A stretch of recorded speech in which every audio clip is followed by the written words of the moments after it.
Cheers, queers. What's on the big gay agenda today, Theora? Today, we're back again to talk about one of our favorite shows ever, Us the Series. And this will be a continuation of our overview of why we love the show and why our listeners at home who participated in our social media posts also love the show. So we'll be concluding the series here. There is a part one, so if you're joining us for the first time, go find this is part two. There is a part one. Go find that. Then come back here so we can continue talking about this show. Yes. Yeah. And this, as we said in part one, this is an overview. However, this overview is just a little longer than normal because there's so much to talk about. There's so much. And honestly, yeah, ode to this well done television series. So let's just get into it, shall we? Let's do it. All right, let's start with one of my favorite things about the show, which is the original songs in this show, particularly Emmy's song. So okay, let's just back up. They did a whole bunch of them for this show. So if you haven't seen their music video, OSTs, they're on YouTube and stuff, go watch them, listen to them. They're honestly all really, really good. They did a really freaking amazing job, which I love. But the thing I love most about the OSTs in the show is how they chose to use them in the show, because it was really brilliant and really powerful the way they used them.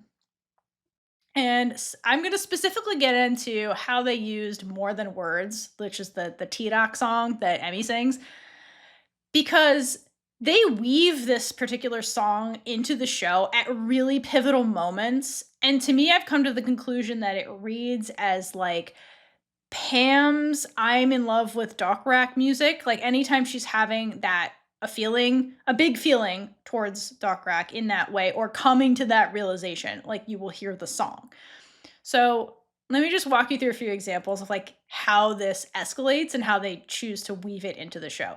So one big example early on is in episode 2, when Dokrak is performing at Oat's bar in front of the coworkers and Pam. How we get there is really cute, where all the coworkers go and they're just her biggest fans, which is fucking adorable and so cute. The supportiveness. They're adorable. Love but to see it. We're going to focus on Pam, because what happens with Pam in the scene is really important. So the sequence starts with Dokrak's up doing her thing and singing some acoustic song. And it's not More Than Words. She's singing something else. And it's a love song. And at some point it cuts to Pam, who's watching her and listening to the lyrics. And Pam starts having a reaction when Dokrak starts singing this love ballad, and you start hearing the melody from More Than Words play kind of in the background while you hear Dokrak, and that's what tipped me off. I'm I keep hearing the beginning, because I've listened to the song a million times by now because it's so good, and I'm that's the beginning of the song, and it crescendos. So that first note that it's louder and louder and louder. When Dokrak starts singing the lyrics, you probably don't know how I feel, that I'm in love with you head over heels, and it's focused on Pam, and that melody starts crescendoing, and then that's when Pam does the thing where she touches her chest because her heart starts racing as the crescendoing is happening. And in this moment, she's coming to the realization that she actually has genuine feelings for Dokrak. Dokrak's not just the mission. She's actually falling in love with her. And that's when she's having that realization, that's when More Than Words, the actual song, drowns out Dokrak's performance. And I think it's really brilliant the way they did this, because by the editors choosing to do that, you're getting sucked into Pam's realization, right? Because think about it, from Pam's point of view, she's having these big feelings while Dokrak's on stage essentially serenading, the audience. But to Pam, it feels like Dokrak is singing directly to her about love. And so we get the sense of what it feels for Pam in this moment, because in this moment with More Than Words drowning out everything and we're just focused on Pam, we are Pam in this moment where we're just, everything else is drowned out except this feeling that she's having that's really, really big. And this is the first big example of how they use the song to really weave into the story, and it's so brilliant and powerful, and I love it. And it keeps going, but this is the first example that I found that was big. That's a really good catch with the drowning it out, and I love that you caught that. It's important to also say that there's a butterfly on her shirt. So just in case you don't know how she's feeling, the butterfly that she touches on her chest Oh, that's cute. You pointed it out the first time we saw it. I don't remember, but that's really cute. But yeah, so I do agree that this is when she was like, shit, I'm in deep. Yeah. And then as the show continues, this OST keeps playing when Pam specifically is having big feelings for Dokrak. So again, to me, this feels like this is a manifestation of Pam's feelings for Dokrak. And so, which makes sense because in the OST, only Emmy is singing it. So it's like, it's Pam's feelings like about Dokrak. And it's a play on her name, which is my other favorite even part. more meaningful too, because it's her song. Yeah, her And song. I mean, again, they probably planned that from the very beginning. Mhm. Like, it is interesting that she's the only one singing like the song that they chose to open the show with. Yeah, and then there's another example that I'll point at really quickly is when Pam is in front of the store shop with Dokrak, and Dokrak's like playing with the rain because she's trying to send her away, and Pam has that. I have that scene down. And Pam says, "I love you," but it's a dream sequence. You hear the OST start escalating before she says it. That's what I mean when I say like they put in this song specifically when Pam's having a really big feeling towards Dokrak. But the pinnacle of the use of this glorious OST and its incorporation into the show is when Pam literally sings the song to Dokrak. And that ties into my other favorite thing of the show, which is the play on Dokrak's name, which is the fun with the Thi Rak Pun, which again, this actually came from Chow's. In the very first chapter, there's a play on Dokrak's name when she's talking to Pam. So like it actually comes from Chow. So it's like a homage to Chow, but like, oh my god, and like an elevation of that is like her singing the song to her. So if you haven't caught on by now, like rock means love in Thai. So I didn't know this when I read the novel because in the novel they just call her Love, like just in English. So I had no idea this was a play on her full name. I was just like, oh, that's her nickname, like Milk Love. Like I didn't know, like, but Yeah. it's more apparent here. That's what they're doing. And the first scene where they like flat out explicitly have the pun, this comes from the novel, is in episode 3. And so what I've noticed from like Thai speakers is that there's a lot of ways to say you. Like there's so many. I don't even know them. I cannot claim to know them all.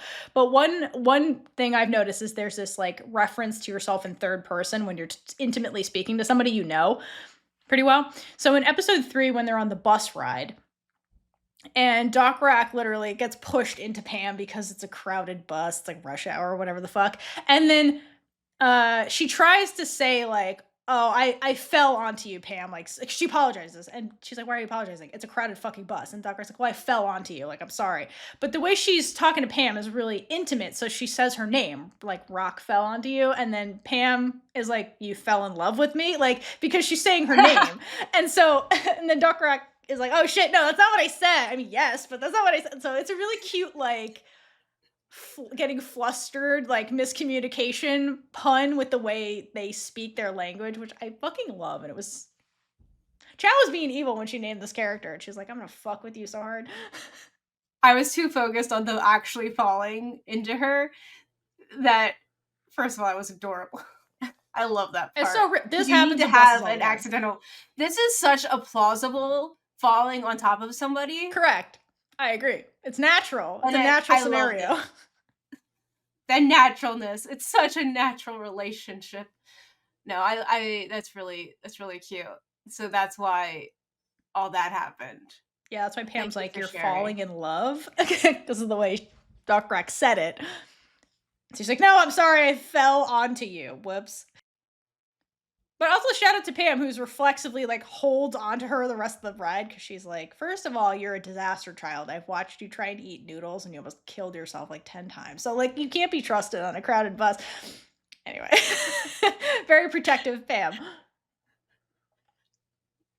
You gotta protect the puppy. You do. At one point later, Rock's like, why do you treat me? I'm not a kid. And then Pam's like, I'm always going to see you that way. Because when we first met, you would do things where I'm like, are you okay? Like, you're going to hurt yourself. Anyway. So. I mean, okay. So to be fair, Dokrak is fully capable of taking care of herself. She's killing it on her own. Oh, for sure. I think with Pam around, it's kind of the first time she doesn't have to worry about herself. So, because she does have someone else who cares enough to like really take care of her. So I think she just, not that she's letting it happen, but subconsciously, she doesn't think as much about what's going on. So that's why she's more of a disaster. I think subconsciously she wants Pam to take care of her. Hence, like the dentist interaction. Yeah. She's like, I like when you tell me what to do. I think on some level she kind of like likes when Pam Yeah, that takes too, because charge. she, again, she didn't have that type of love in her life too. Yeah, for sure. Also, like, I think the gay fries her brain sometimes, and Pam's like, what do you, Yeah, have you never eaten the noodles gay. before? Like, what are you doing? So, anyway. She's a gay disaster too. She's kind of a Love. disaster. She's adorable. I love her to death. Okay, so that's like the first big explicit instance of like the pun game with Dokrak's nickname.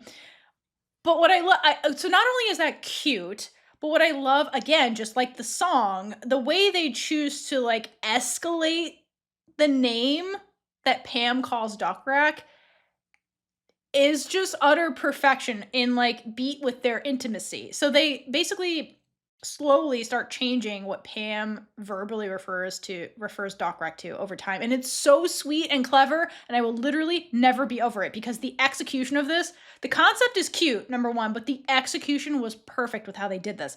So basically the way it goes is it starts with Pam just calling her Dokrak, like her name. And then eventually it gets shortened into the more intimate rock, right? Which translates into love. Then eventually it escalates into Thi Rak, which is one of the most intimate things you can call your partner. So like not only is it just like another fun play on her name, but it's like their relationship gets really intimate. And so Pam explicitly calls her that to like show her that like her feelings towards her, which is so Which means cute. my love in English. Yeah, or like my darling. It translates into this really intimate term. So yeah, T seems like my love. That's one way to that I've seen it translated. So That was okay, the English translation of the song that I saw. That's why I said that. but like if you go back to like blank, they say it in blank. Yeah. It's my darling. Like there's ways to translate it, but it's basically like a super intimate thing to call your partner. Like bottom line, regardless of how you kind of translate it. But if you're playing with the rock means love and love is her nickname, then yeah, like my love, like it's one way to translate it. Okay, so Pam first says, okay, but again, we don't just get to the Pam saying it explicitly, like not explicitly, but saying it directly to Dokrak to be like, this is what I'm saying. She plays the pun game with her, which is really cute. So we get to episode 7, okay? And this is when Pam first says Thi Rak to her. So I don't fully understand the actual like translation of this, but I noticed it when I was watching it. So this is when Dokrak shows up to get desserts from Grandma Bua, and like Pam walks out to go to dentist school, and like there's her future wife hanging out with her grandmother, and Pam offers to carry these desserts to the cafe because that's Dokrak's excuse for being there. And then Pam says, well, I'll carry it for you. And then it translates to since you're my, and then it like pauses. And if you listen, she says Thi Rak, and then like Dokrak freezes. First of all, they're in front of the grandmother. And then second of all, she's like, what did you just call me? And then after the gay panic happens, like, because Pam is playing with her, she clarifies, she says, you're my customer. So I don't actually know exactly what the translation, what like the actual Thai phrase was, but she does say it and it freaks out Dokrak. And then she's like, you're my customer. And shamelessly frowning in front of your grandmother. Good job, Pam! Well, she knows that grandma's all into this. Expressions. Pam's like, customer.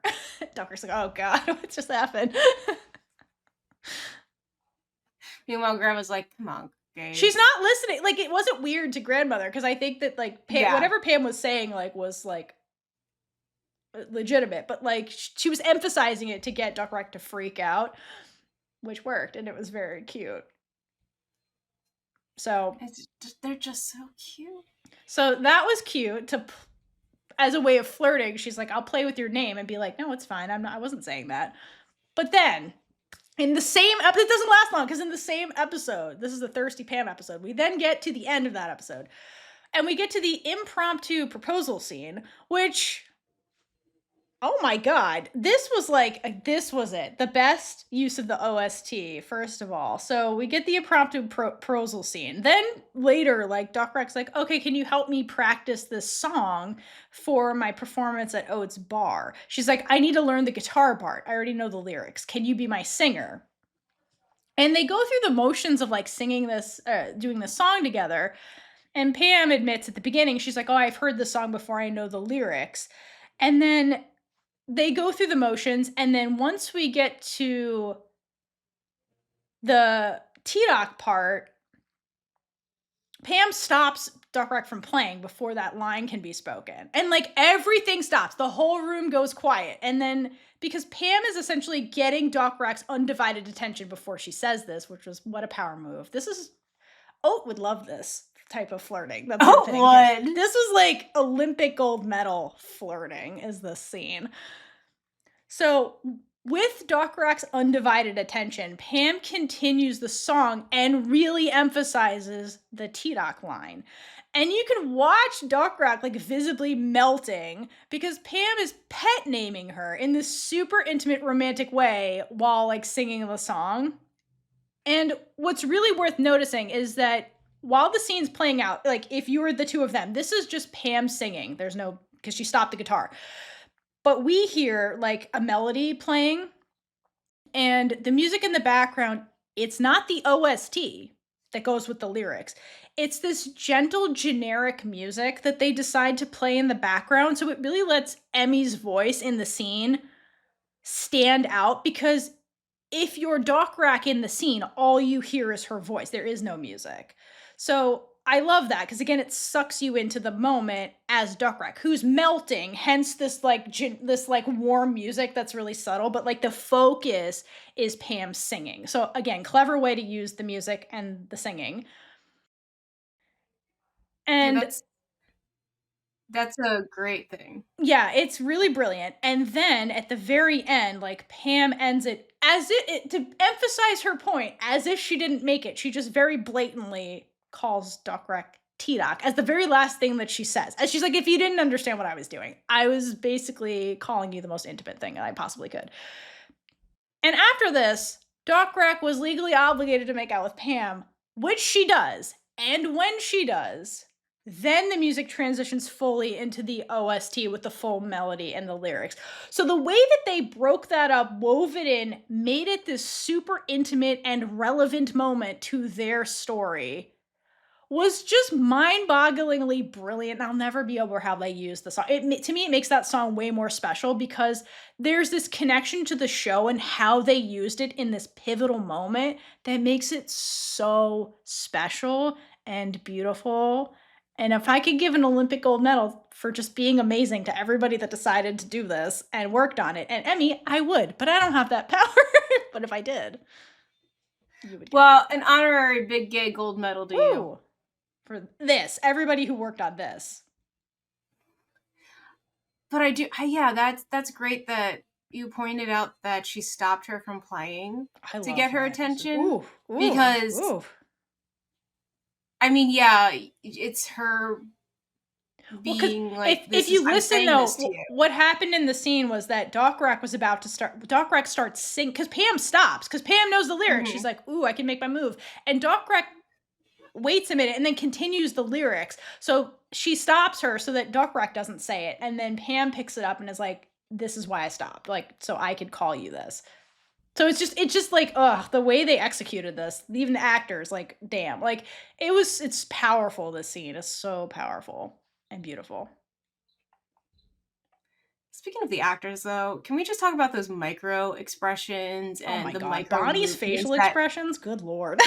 that fully tell so many things without saying anything. I know. It's insane. They're so good. They're so... And all of them are so good. Even Ma Boss has got some good ones.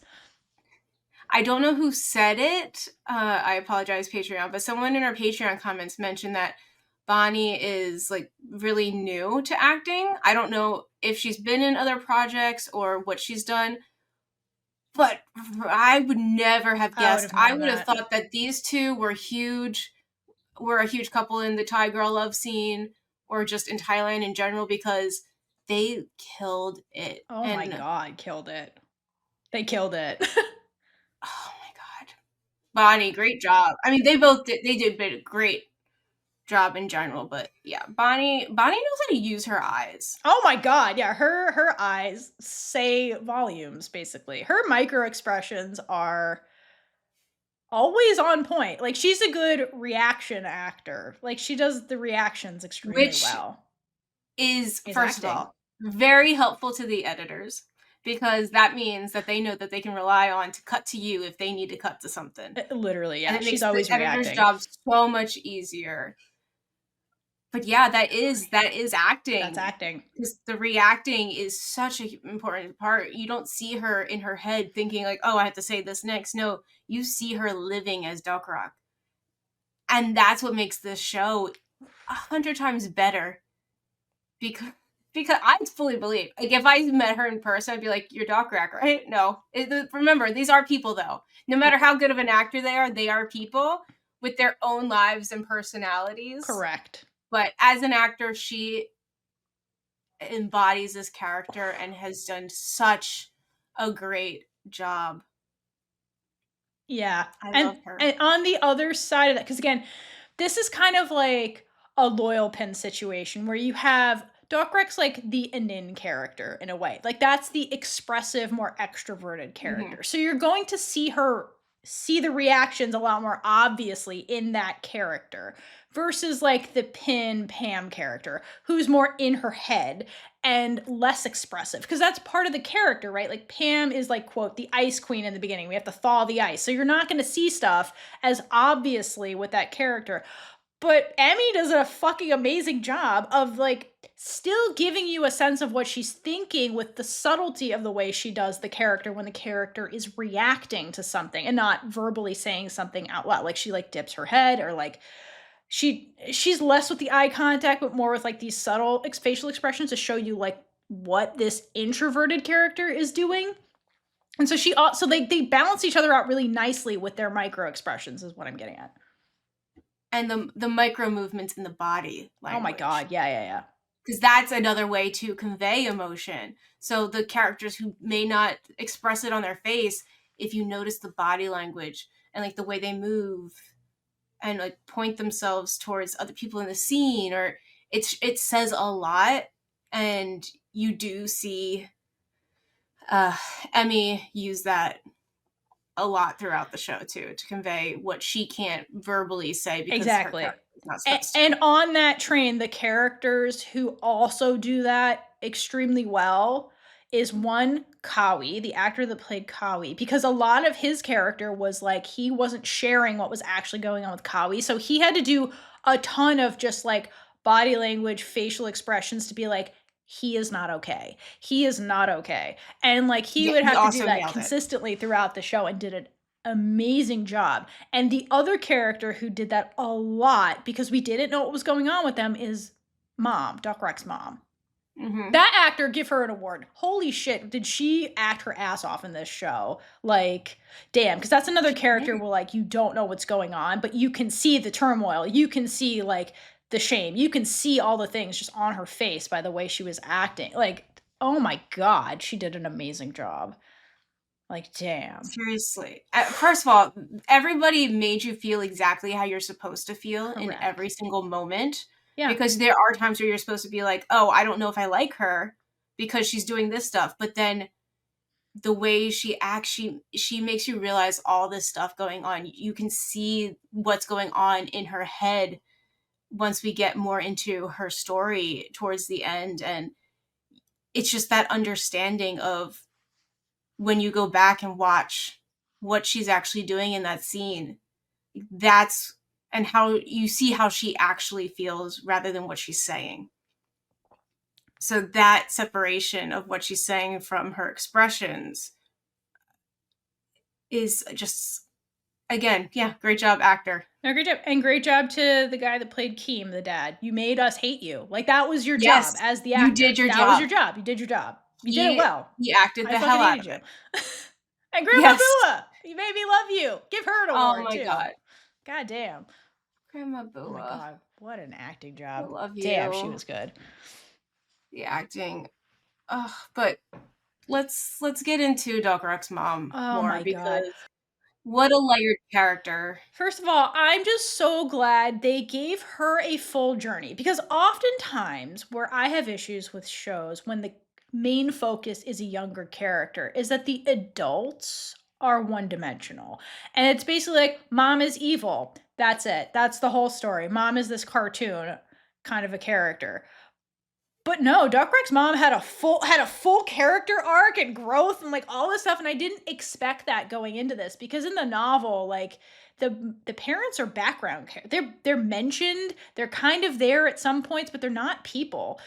Here, they were like, "Hold my beer, you're gonna love this mom." Like the way they gave her a full character, I wasn't expecting that. That's subverting my expectation. I didn't think mom was gonna have a full character arc, but like, No, it's damn. not normal for what we've seen from the shows that we have watched. From the Thai It's girl love just series we've seen so far, say that. yeah. If the dad is problematic or one of the parents is problematic, the other one's usually just going Dead with the motions and flow, but we don't yeah, dead, or but dead. we don't really see any results from them. Because 'Cause they're not And the this show focus. completely changed. They're No, not they're the not. focus. And but with this show, Again, that growth GMMTV, was their strength is making ensemble shows where yeah. the other characters have growth. It's not just your point of view characters or the ship you're rooting for. Those two. It's everybody. That is one of their strengths as a production company. They do actual ensembles where the characters are three-dimensional, all of them. And even the dad, you could argue that he's like, yeah, he doesn't grow, but he is a three-dimensional character. Like he's not one-dimensional where it's like he was three-dimensional as well. It's just like he was I frustrated mean, because he chose not to change yeah. at every crossroad he was at. That but and you saw his connection with the hospital. Like he cared about this hospital and having it succeed, and that's literally why we're here right I now mean, because and the all other that thing shit. is like, okay, remember we kept getting the flashback at the lake when he was with young Dokrak and young Kawi, and he Mhm. was happy and smiling and playing with them. So like that's the image of their dad they're clinging to as the guy that like took them to the lake every weekend for family That's time. very So true. like, like and then he made a choice to be like, no, I'm gonna do evil things for the business. And that was it. He just became that person. So like that's the guy they were clinging on to, like that memory. That's why they kept showing us that. In that scene, it's really easy to focus on Mob because we boss. get that scene because of Mob Boss. Yeah, so you're focusing more on Mob Boss because it's her watching them. So it is hard. It's easy to forget that, oh, they're having fun there. And that's why Mob Boss is sad. I mean, there's still that implication. Well, you don't know it at the time, but there's that implication of that he didn't accept her. So technically, that was a choice he made too. But yeah, in that scene alone, you're seeing a three-dimensional character because he is being a dad and having fun with his kid. But there's also this decision that's right here on the edge looking in. And it's kind of like foreshadowing to the future. Like he will continue to make decisions that will start putting people on the outside. Yeah, no, that's a really good read. And that's the other thing I really love about GMMTV is they play with point of view really well. Because they create an ensemble, you as the viewer get these point of views and you don't even realize you're seeing the scene through somebody else's lens. So like it's constructed to feel a certain way because you're seeing it through their point of view, but if you like for this scene, for example, if you take away the bias that is mob boss's point of view and like look at the scene for what it is, you're like, oh, this is actually also happening. But like her vengeance is fueling your point of view when you're going into the Yeah. scene because you're like, oh, no wonder she's so mad. But like, look at Dokrak and Kawi for a minute and be like, that was a happy moment they had with their dad. And then go into the future and they're like, fuck this guy. You know what I mean? Like, what happened? Like, that must have been heartbreaking for them. Yeah, Yeah, it's a really like good point too. GMMTV loves doing that shit, and I love it. The most explicit thing is Pluto when they do like the I Yes. point of view and the May point of view for like the one scene, and they had Namtam do it twice depending on the point of view. Like they love doing that stuff, and they're so good at. But this was like a subtle like. Just depending on whose point of view it is, your view of the scene is going to be different because they want you to feel what the point of view character is feeling. I definitely have not really an issue, just like I never really see the point of view until you point it out. And I'm really glad you pointed it out to me whenever it happens because it definitely helps me realize, oh, yes, always keep the point of view in mind. because it really does affect what you're seeing. And even in real life, that's what's happening. We only have our point of view. So being able to see the show and have the other points of view really makes you think like, okay, there's other things going on in somebody else's head. So what's their connection? What are they reading out of this? And I love ensemble shows.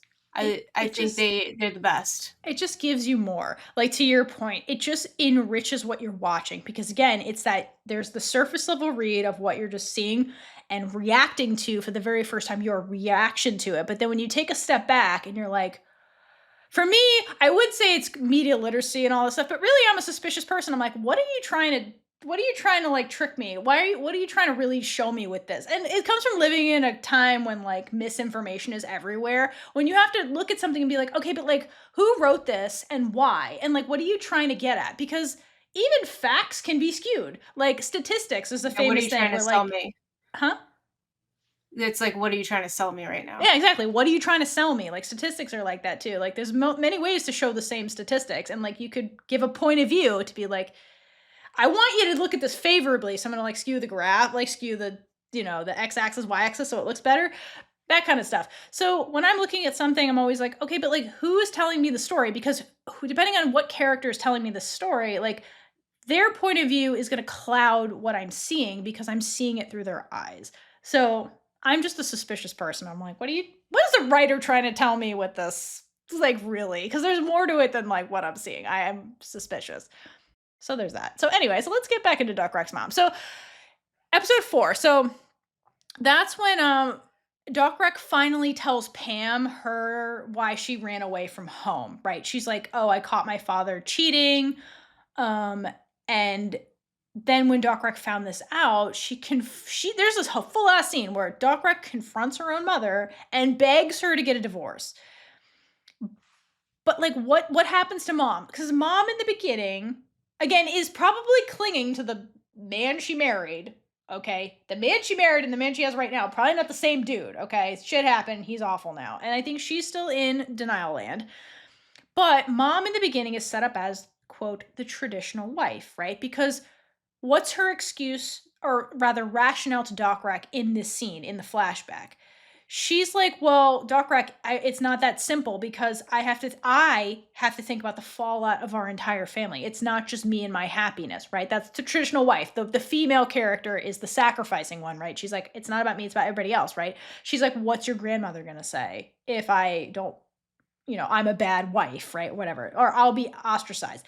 And then she says, how is this going to affect your uncles, like my brothers, that borrowed money from your dad for their businesses? Because Keem is always holding money over everybody's head. He'd be like, well, I'll take that money back. I'll sue them. She's like, I could ruin my entire family, their social reputation, hence grandma, and then financially with her brothers. Because she's like, we're entwined now because we're a family. That's what families do. Like, getting married at its core is a business transaction. Like, really, that's what it is. That's what it was always designed to be. And then people assign meaning to it as we move into people who don't have assets. They marry for love and all. It's, it has changed. It's religious to some people, but at its core, it's a way to solidify contracts. It's like blood contracts. They're like, we will make a child that will solidify the businesses and all the money going to this one kid, all the land. That's what like wealthy people would do. They're like, we have this child, that's the blood merging.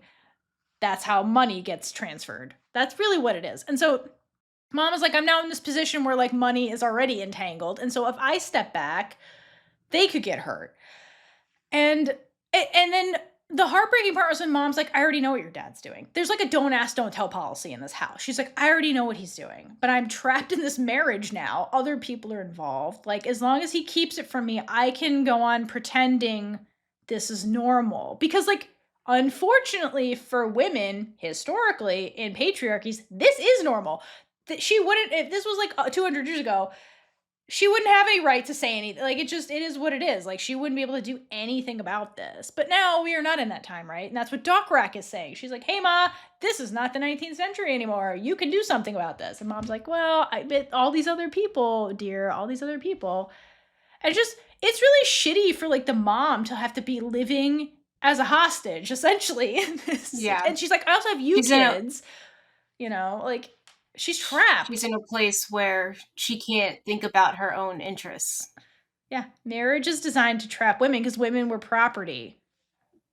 So, yeah, mom is like, "I'm sorry, honey, but, like, I'm feel very" she feels trapped, right? But then, we kind of go on this journey with mom where I like Nini is like basically the straw that broke the camel's back kind of thing, where she's like, okay, there's a huge ass file of evidence that I now cannot ignore. like she comes in with this novel, she's like, here you go. And I'm like, good lord, this man is awful. And mom's like, okay. But like you can clearly see that like Mob Boss was not the thing that really, like, blew up the family. The family was already in shatters. It was just like this was, like, kind of the last one of the last straws. I think Kawie's Mhm. health was another one. Dokrak being like, "Fuck off." I I think eventually the mom was like it got to a point where she's like, "Something needs to change." And you can see that in scenes with Kawi that, like, mom was like, "I feel responsible for all this falling apart." And, like, he had to be like, "Dad did this, not you." Like, everybody Yeah, feels like they're the failure, and you're just like, "We're all victims of this one guy." that is very true. Yeah, Mom says a comment being like about the deal where like as long as I don't see it, I don't care. yeah. Don't ask, don't tell. But the thing is, with Mob Boss coming in constantly, like the evidence aside, Mob Boss is literally showing up. Dr. X, well, Mom can't ignore it anymore because Here it the is. evidence literally keeps showing up, which is why the dad is more pissed off that she's around because I'm sure that he knows that the mom's able to ignore it because she doesn't see anything happening.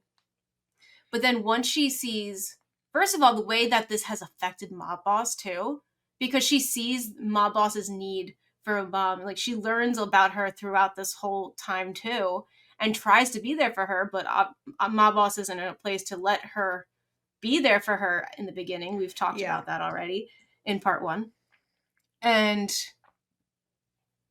but the when the mom saw how much it was affecting all the people around her with like her children, like really understanding like, oh, this is affecting me, and starts to like let herself realize the negative effects of this marriage. It's kind of like, well, do I protect my whole family or my children and myself? Like now the pros and cons are kind of like balanced in a way. So let me be selfish for a second. Let me make things better for the people that I'm with right now instead of putting us all in a position where everybody's miserable. We're also in a time where things are more accepted. I think one of the really validating moments was when she's at Grandma Bua's shop with Kawi, and she sees what Dokrak's life is like without them. Because there's a moment with first of all, I love that they made her a psychiatrist. So you talked about like, okay, a lot of Tiger Love shows don't get into therapy. And it's like, okay, it's therapy being like mental health treatment is becoming more accepted um, or, like just in general around the world versus being a Yes. stigma and like something's wrong with you kind of thing. And like we don't talk about that kind of thing. Like grandma's crazy. We don't talk about that. It's becoming more like normalized, I guess, is a better way to put it. And so I love that they made her a psychiatrist, first of all, because for a couple of reasons. One, because then she has the conversation with Nini, who needs help, and like the psychiatrist in her sees that, like immediately, like can see that there's more going on than this like surface level stuff that she's saying because she's trained to see those things as a psychiatrist.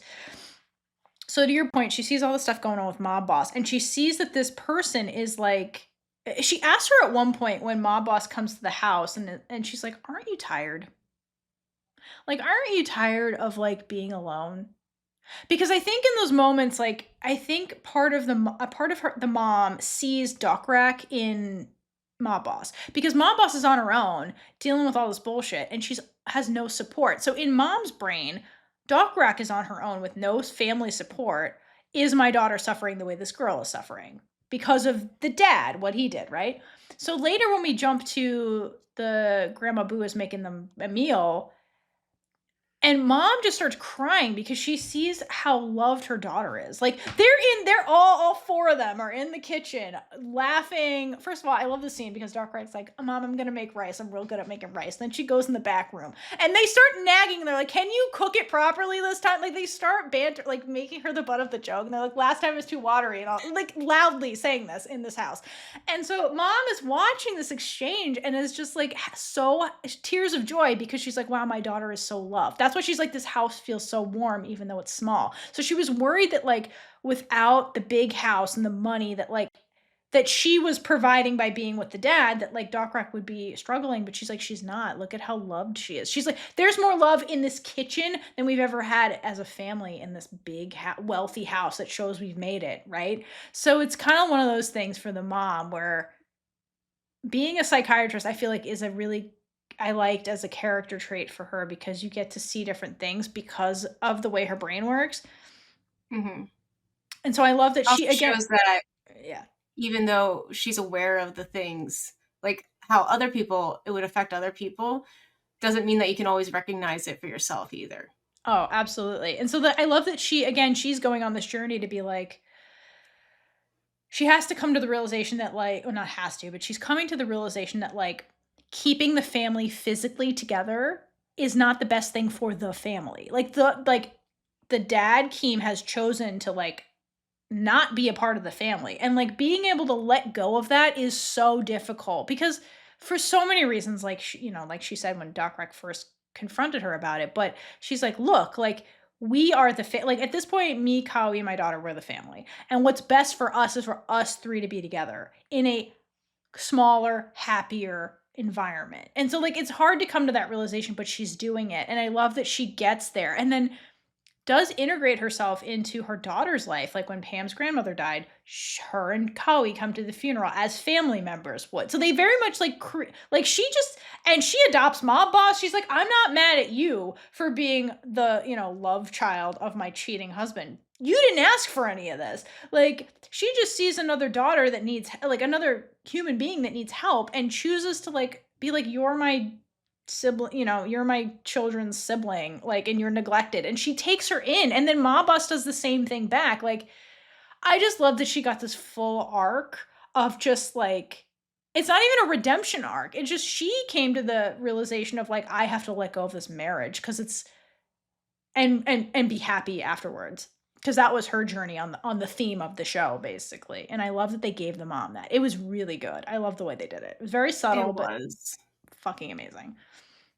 Back to the theme of the found family, in that moment where Dokrak is cooking with everybody else, she's seeing that found family. Because Mhm. again, with her saying like there's more love here, she's be able to witness like, oh, okay, this is a family right now, Yeah. That's a but they're family. not related. Because to Tang, To Tang, yeah. yeah, to Tang is also there, not related to anyone, but she is part of that family Oh, yeah. more than any like blood relative in Dokrak's family. She's there for them. She even moves with them.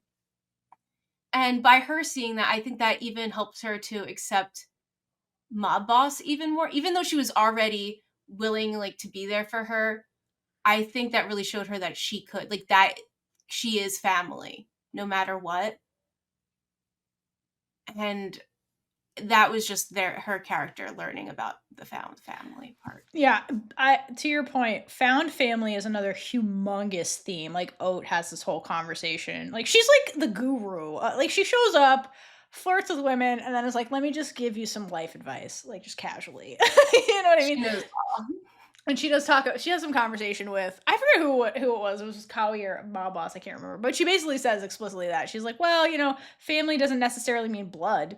It can mean lots of things. Like it's whoever you're comfortable. I think it's Mob Boss. She's like it's whoever you're comfortable with. I Like think it's people that are there. And so they do reinforce that on multiple fronts. With it's like in a show, don't ask.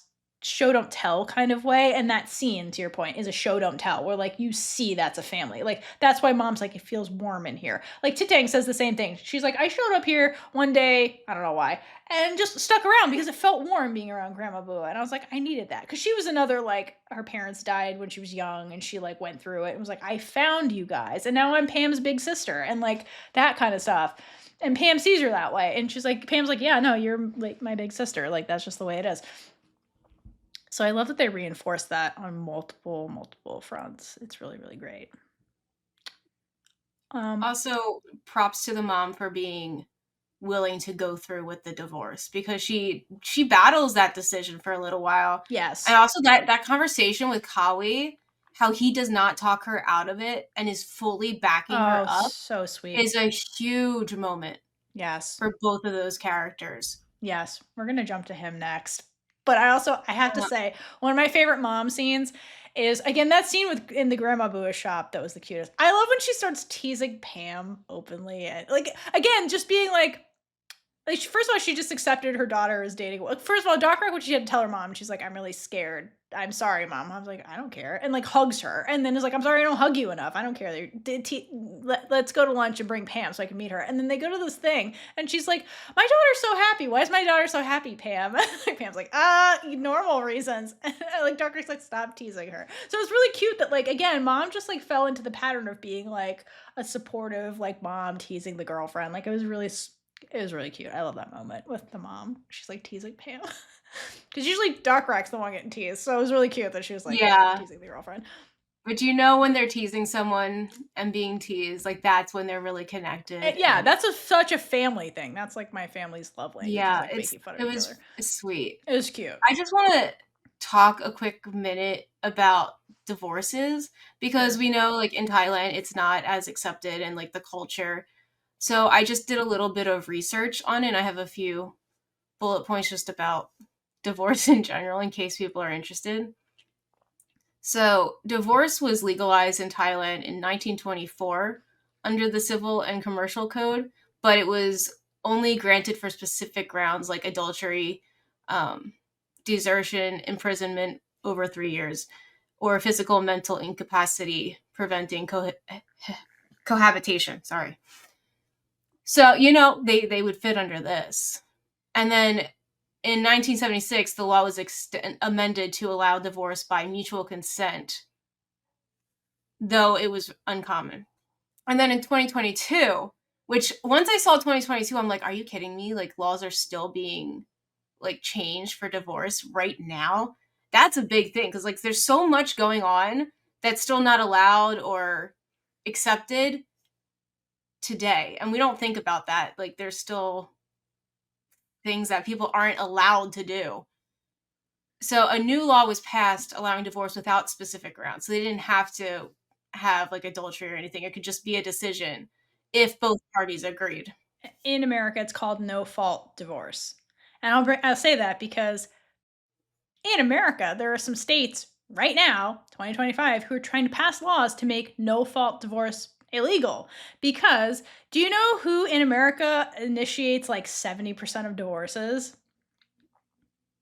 Women. Women. Mm. So it's a way to control women if they get rid of that. Because the way divorce the way that progression fits with just, like, Western world as well. Like, you know the story of Henry VIII? Do you know who Henry VIII was? Yeah, I think he has a whole musical about all his wives. Why does he have so many wives? What did he do? He cheated, or I killed him. Yes. So he killed them. So why? Because no fault divorce wasn't a thing. So the reason we have divorce laws is because back then he probably had a low sperm count and couldn't father children. So it's the woman's fault. So instead he couldn't divorce them, so he would kill them, right? Then we got divorce later. So Mhm. right. So when you're talking about, like, in the 1920s where you had to, like, these are the only ways that you could get divorced, like, you had to legally prove that that was happening. So if the wife couldn't prove he was doing all of these things, then she couldn't divorce him. You had to legally prove this in a court of law that it was happening. So, like, in the 20s, like, it might have been harder if you didn't have access to DNA tests or things like that, because you legally had to prove, and it was a really high barrier to prove these things.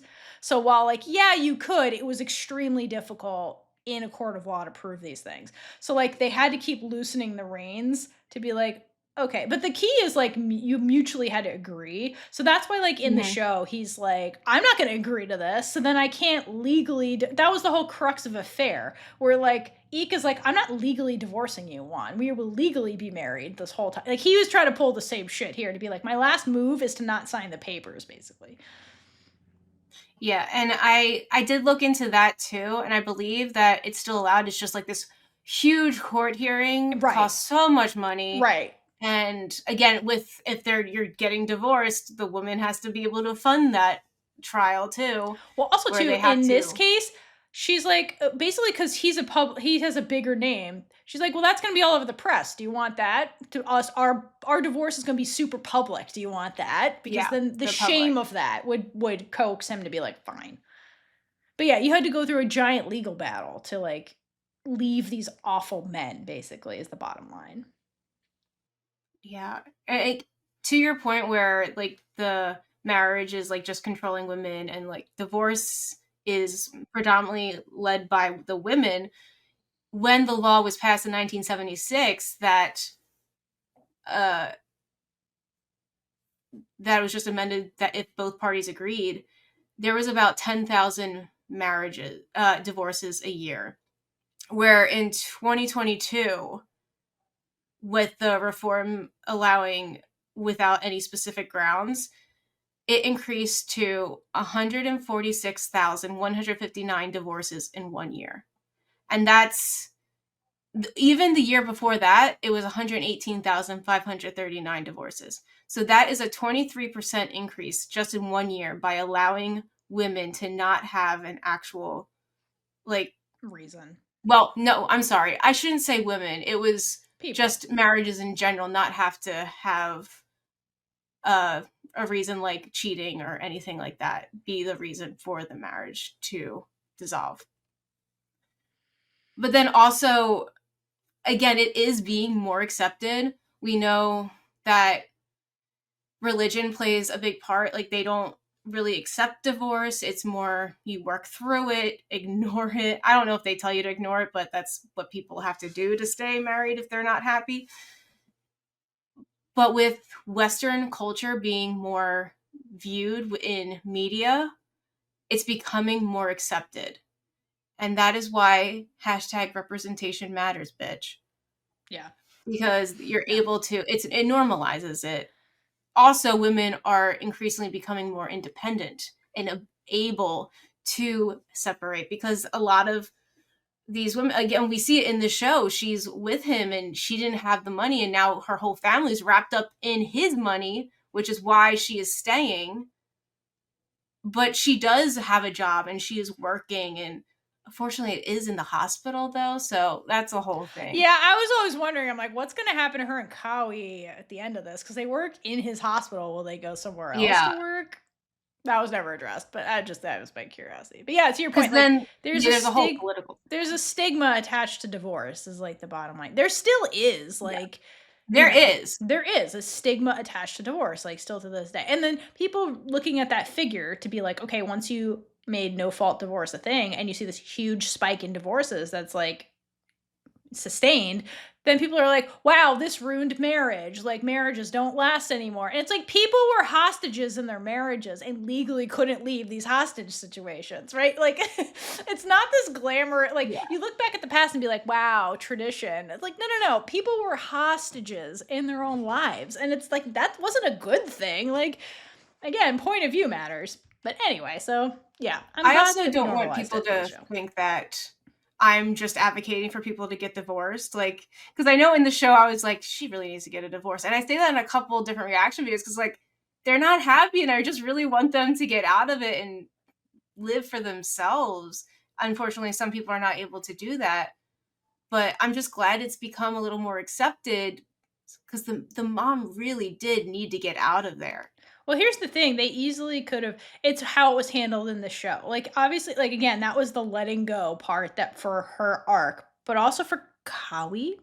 So let's talk about Kawi too, because it easily could have gone down that mom told him, "I'm getting a divorce," because Dokrak was championing that years ago, and then she could have easily been like, "Son, I'm divorcing your dad," and he, the man of the house, right, the next man of the house, could have easily flipped out on his mom, be like, "How could you?" and blah blah blah, and like he easily could have flipped out on her, because he was always trying to be And the that's what good we were son, right? expecting. He's set up as like, I'm going to take over the business. I'm doing everything dad wants me to do. He easily could have flipped out on his mom, but he didn't. Like, he was very supportive of her, which it, to me is a GMMTV twist on this whole thing. But he easily could have been that person. And mom, another reason for mom to be scared. So let's talk about Kawi for a minute. Let's segue into him, because with him, we get a really good depiction of like mental health and a positive male role model, I dare to say. We get a few in this show, positive male role models, which are really important. Kawi's one of them, who just tries to be a really good brother. And then we have the Dokrak's like cafe friend. So Ake really, he's a goofball and a dork, but like he's a father figure for everybody in that cafe. And like Pam also was really sweet and always was like, let's be supportive, and like, so I love the men in this show excluding the dad. Like there's a lot of positive male figures, and I appreciate that, because hashtag representation matters. Like too many toxic male characters. Like I like this. But let's focus on Kawi for a minute. So Kawi throughout the show battles with, number one, a savior complex that he has, and two, depression. So, and he's constantly battling being like, oh man, there's a darkness in me that nobody knows about. I keep to myself. So he's really this more like internal character that does keep things to himself. But we very consistently see he feels like he's inadequate because he sees his family falling apart. And it becomes really apparent when Dokrak fucks off. And she's like, I can't with you guys, and leaves. And I think he takes that as a personal failure. And so I think that's why he maybe like does more to like people please his dad, because he's like, I'm trying to get Dokrak back. I'm trying to like put the family back together. It fell apart because I couldn't keep her here. And like every time there's a problem, like Pam's grandmother has cancer, or like mob boss needs something, or Oat needs something, he jumps in immediately. He's like, how can I fix it? He's like got that control tendency that his dad has, but it's in the, not in a malicious narcissistic way, it's in the complete opposite self-sacrificing way, where Kawi's like, he's kind of the father figure also, but he's like the loving father figure, not the narcissistic father figure, Mhm. where he's like, how can I keep the family together, how can I be paternal to everybody, and in the end ends up sacrificing himself because there's no room or no energy left for him to take care of himself, because he's trying to take care of everybody, and it like ends up to his detriment because he can't control all these situations and he can't make everybody happy. And I think he takes that really personally. And that's part of that like savior complex that he has that harms him. Oh, Kali, like, yeah, he's definitely living to make sure everyone else is okay. Because you also see that like he found another one of the children, and that's another big reveal. Like there are multiple children that he had, that the father has, and he's just constantly trying to hide the father's mistakes. He's helping the dad continue to do that so the mom doesn't see it, and making sure everything's okay, like you're saying.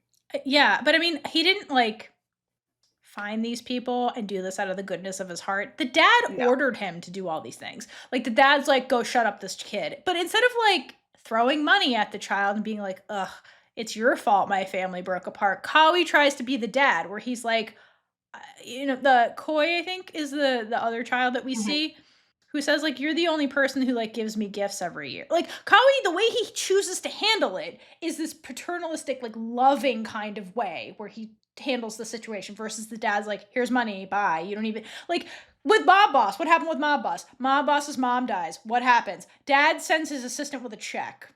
That's how he handled it. Kawi physically goes and sees the kid and is like, happy birthday. Like he handles it in a completely different way than his dad, but he's doing it because dad ordered him. And this is the despicable thing the dad did. And like, this happens with kids. I don't know if you could relate to this, but like when parents are fighting, sometimes the kid gets pitted against the parents. And like the dad did that with Kawi. He's like, you're going to be the next you're my successor, so you should know all the things that I'm doing, and here's how you handle it so I can teach you how to follow in my footsteps. So he like makes him an accomplice in all this bullshit that's tearing the family apart.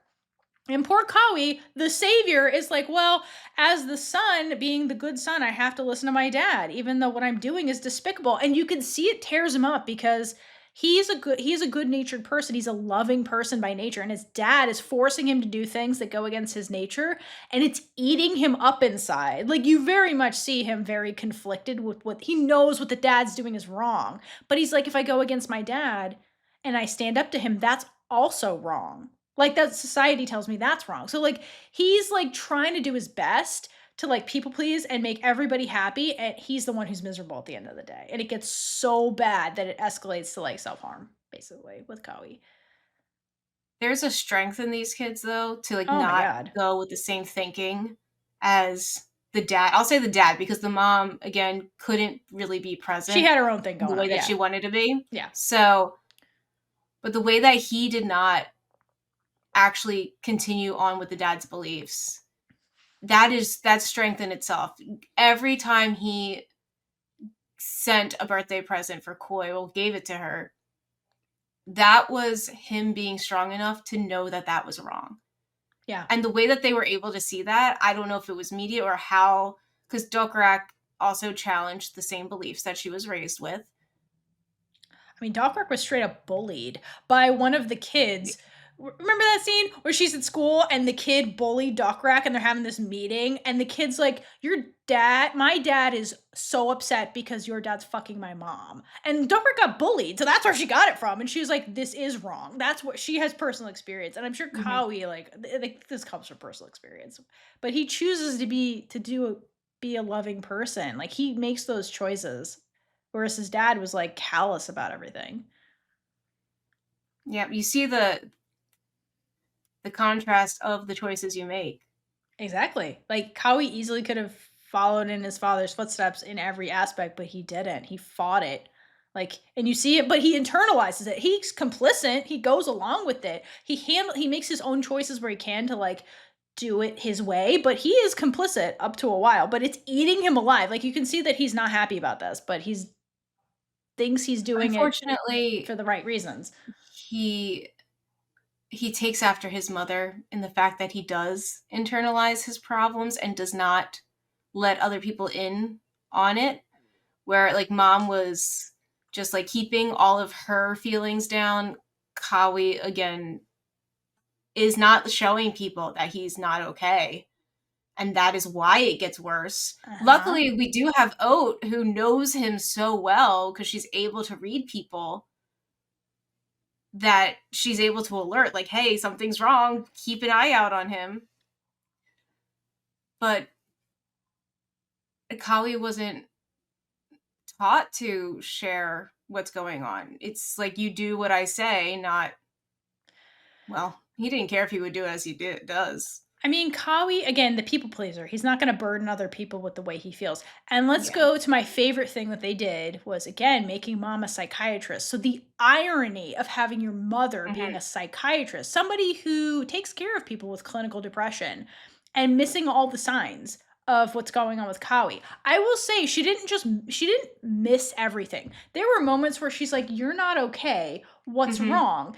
And he was so good at masking that she was like, okay, I believe you. Because he had plausible excuses every single time somebody would ask, are you okay? He'd be like, long hours at the hospital, work, it's work stuff, it's work. And they're like, that's plausible because the doctors are very busy and they don't sleep. And like, yeah, that's plausible. So it goes to show you again that lesson of like, people can not be okay, but if they're not ready to tell you that, you're not going to know. Especially somebody who's intelligent like this, who can mask and be like, it's fine, it's fine, it's fine. But then he would get to his breaking point around certain people, like his psychiatrist friend. Like, he would get to his breaking point where like he couldn't hold it in anymore and would just it would come out and burst, and then he would have to like rein himself back in and be like, no, like get this under control, get yourself under control.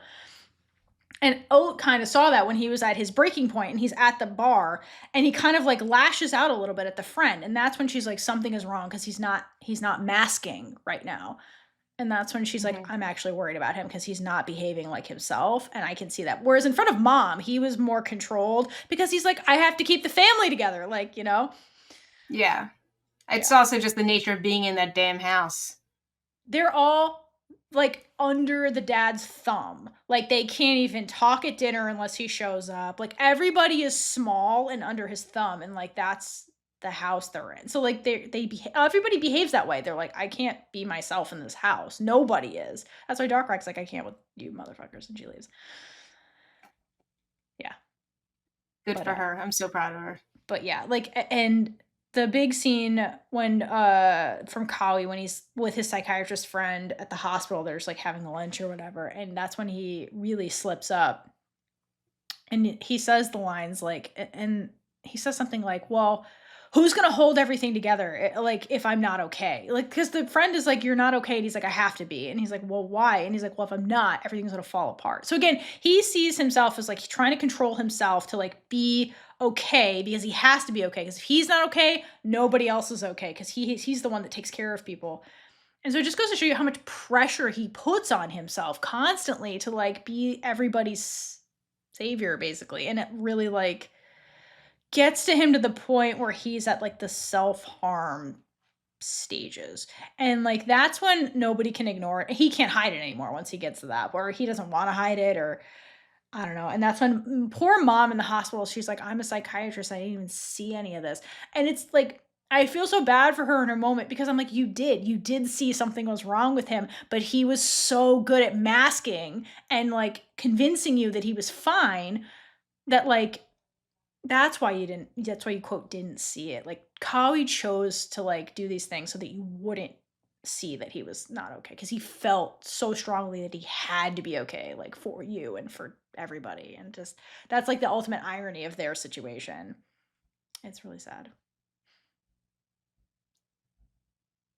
You know what? I so Kawi in the beginning, I kept forgetting that he was there, but by the end, I definitely did not forget he was there because you do grow to love him as you really do see him because you don't see everything going on at the very beginning because you know it's a show with arcs. It's GMMTV. Yes. And Kawi, uh, he's I'm just glad that that family is back together, Agreed. happy without The because that family toxicity. is together fully Yeah, because full stop. the dad should never have been part of it. He chose to leave the family a long time ago. It's just they were physically Yep. trapped in the same house together. Okay. Favorite scenes. Let's jump to this. Let's do some happiness after we Okay. got through the heavy stuff. Does that sound good? One of yeah, I want to bring up a scene first Do it. because just it's the most lighthearted scene of the show. I'm just maybe not the show, but of episode 2. Okay. And it's where Dokrak is just being herself and playing in the rain Oh my god, and she's so literally cute. flicking the raindrops. It is so adorable. You first start by like seeing her kind of not really Oh, is dancing, that the but bus like stop? yeah, Because she's the listening to bus music stop too, so she's rain. like dancing and like playing in the Yeah, rain. It's so so like cute. you see her like moving her feet with the rain, it kind of reminiscent of a kid splashing in Oh puddles. yeah. And then she's just like literally just standing in the rain with her hands out and just looking up, so joyful. And the reason that I love this is that it shows that even though she's had to find her own path and didn't have the support of her family, she is still taking those moments to be young, be in the moment and present, and not have the weight of the world take over. Again, this is the character who shows us that don't let the past define who you are. And in this moment, you really see like she's just being herself, and it's so cute. I mean, you're watching a puppy play in the rain. Literally. This is a puppy. It's so cute. I love her. I And I love love these her. moments of her just being young and not stressed and being happy. That's it. Because that was the theme, right? Find happiness throughout the day. And that was yeah. her little moment of happiness. She's like, I just like when it rains. Which good thing you live in Thailand, girl, because like you got rainy seasons and shit. Like you got I'm glad you tropical like the environment. rain. I'm glad you like the rain. This could have been real bad for you. Like in a tropical, as somebody who's lived in a tropical environment. Honestly, tropical rain is when it's not flooding, like it's fun because it's like warm rain, so it's not terrible. Yeah. Okay, so I speaking get of cold rain. Dokrak being adorable and fun, I love when we get to episode 3 where Oat shows up at the cafe to like talk to Dokrak, and then Pam shows up, and like Oat starts like flirting with Dokrak, or just like being flirty. I don't know that she's actually like flirting, or she's just a flirtatious person, which Mom Boss hates. But then Oat's like, "You're stuck with me, bitch." But anyway, so she comes to talk to Dokrak, and she's like, I don't know, like, oh, I don't know what she's doing. She's like touches her hair or something, and then Pam comes in, and then we get jealous Pam for the first time, who's like, "That's mine, hands off." Even though I'm dating her brother, that's mine. And then Oat's like, this is fun. I sense gay stuff. So Oat starts this hand holding game with Pam to piss off Pam. And like, okay, so then it ends up pissing off Dokrak, which is my favorite part. Because then like Oat's like, how about I hold your hand, Pam? And then Dokrak's like, I want to play the game. And then she puts her hand on top of Pam's and like makes this pouty puppy dog face. And then Oat's like, well, that's interesting, Dokrak, that you quote playing the hand holding game involves touching Pam's hand and not mine. And then Dokrak's like, oh yeah, god damn it. That's like ends the game. And again, it was so masterful flirting from Oat and like shit stirring. But also the way Dokrak was just like mad puppy, the way they put her hand on Pam, it's so the face she made. Have you seen that trend where the two people put their hands in and then the dog puts its hand on yeah, top? we have our dog do that. She actually did it the first try. Oh, really, damn girl, she did it. It's so cute, but yeah, that's the way that you just did that. It reminded me Look of at that. her face! Like her face was like, this is mine. It's so funny. I know it's like, that's weird that that's how you chose to play the game, Dokrak. That's not revealing at all. It was so funny. And in the scene when it's happening, we do get a whiny puppy dog sound from Dokrak when she does that. So like she is being a puppy, putting her paw on basically Pam's hand, which is just really cute and funny, and just everything about that was hilarious. And like again, it's a jealous scene, but it's like, oh, it's like, this is funny that you guys are being jealous right now. I wonder why. And then they're like, we're not gay, whatever. Oh, whatever. Like it just get them to like realize that the way they feel is so funny. You think Oat ever gets tired that she has to work so hard to get people together? I think she finds it amusing. She does. She does. Not a scene, but episode 7 is my favorite episode. So there's a couple of scenes in particular that I love, but as a whole, episode 7 is my favorite episode in the whole show. Maybe GMMTV has a thing for episode 7, because episode 7 in like 23.5 was like a good one too. The rewatchable one. That was I think they have a thing for episode 7. One. Anyway. So a couple scenes I just want to highlight from that episode. First of all, the scene where Dokrak takes Pam to the affair house, and Dokrak almost breaks down in front of her mom when she first walks in and hasn't seen her mom in a while, and almost starts crying because the mom's like, are you struggling? Because like mom's worried about her, but the way it comes off is kind of like, are you a failure, daughter? Is like the way I interpret it the first time. And Dokrak almost starts crying because she's like, yeah, this is fucking hard. And then Pam sees this, and Pam's like, I'm proud of her though, because what she's doing is really difficult. And like Pam just steps in and like defends her. Then later, and she's like, oh, it's so impressive what she's doing, isn't it? You should be proud of her, all of you. So like, and that's when Kawi's like, wow, okay, Pam actually cares about my sister. Like, that was a big moment that Pam did that. And then unfortunately later the dad shows up and then does some domestic violence to Dokrak, and Pam, who just like gets in his face after he just assaults his daughter and is like, don't fucking touch her ever again. But basically like the way she like defends Dokrak on both fronts to both parents in very different ways was huge. And I love that Pam does that for Dokrak.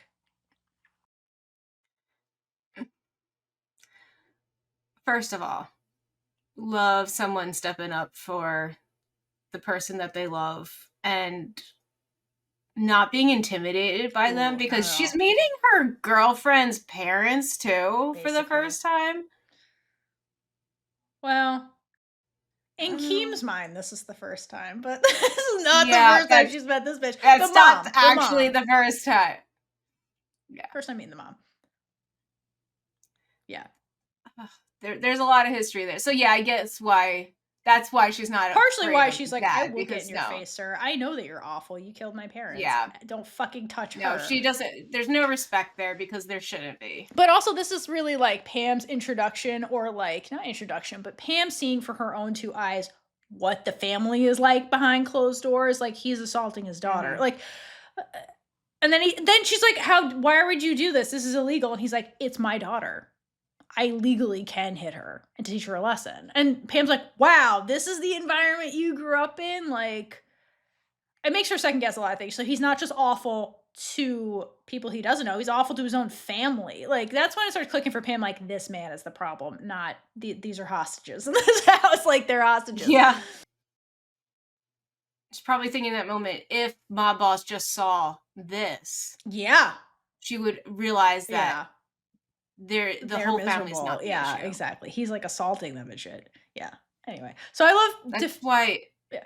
Yeah. Go ahead. Sorry. I was just gonna say I love protective girlfriend Pam. That was great. I mean, protective girlfriend Pam is amazing. Well, yes. But I love when I think we touched on this scene, but the mom tells Mob Boss that their family was broken a long time ago, because she asked Mob Boss, like, what do you want? And Mob Boss is like, I want your family to be destroyed. And she's like, okay, well, you succeeded then, because that's been destroyed for a long time now.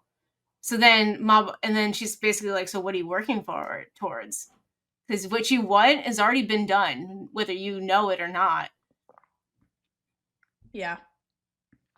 Like, but like the problem with Mob Boss is she doesn't know who she is without that mission, because she's been focused on that mission so solely for such a long time. She just doesn't know it. Even the same conversation happens in the the hospital after she gets assaulted, and Pam sees her, and Pam's like, it's done, they're in shambles, it's over. And like, you see Mob Boss having trouble accepting that, because like, what is her life without this mission she has? Like, because again, the vengeance doesn't solve the problem. It just gives her a sense of purpose while she's like dealing with or avoiding her grief, basically. So like, anyway, wait, to go back to episode 7. I've already talked about the OST song in detail because I love that scene. The other scene I love in episode 7 is the impromptu proposal scene, which is the Dokrak being like, well, my dad just took my last name away from me and I don't have one, Pam. And Pam's like, is this you asking to share mine? And then Dokrak's like, well, yes, but do I have to marry you to get it?